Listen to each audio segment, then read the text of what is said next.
কিরে নিলয়, তোর না আজকে পরীক্ষার রেজাল্ট দেওয়ার কথা? রেজাল্ট দেছে? তো কত পাইছো?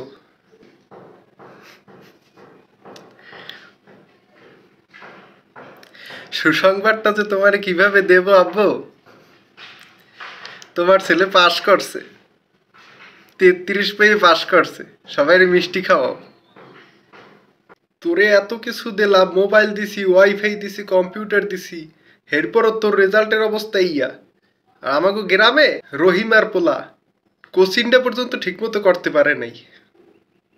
খালি তাহার লগে একটা ঘর আছে, হেই পোলায় গোল্ডেন এ প্লাস পাইছে।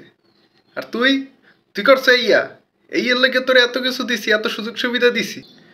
আব্বু, এটা তুমি কোনো একটা কথা বললা? বলো, রহিম আর পোলার বাসায় কি মোবাইল আছে, ওয়াইফাই আছে, কম্পিউটার আছে, এসি আছে? তো সারাদিন করবি কি? সারাদিন তো পড়বি। কিন্তু আমার বাসায় তো মোবাইল আছে, এসি আছে, ওয়াইফাই আছে, কম্পিউটার আছে। আমার এগুলো চালানো লাগবে না? তা আমি এগুলো চালাইয়ে পড়বো কোন সময়? ওর বাসায় তো কিছুই নেই, তো হয়তো সারাদিন পড়বি। আমার বাসায় এগুলো আছে, আমার এগুলো চালাইয়ে আমি আর পড়ার টাইম পেই? তো এ প্লাস তো আই পেইবে, এ প্লাস কি আমি পাবো? আমি 33 পেয়েছি, এই খুশি থাও। এই, ওরে বান, ওরে বান, ওরে বান।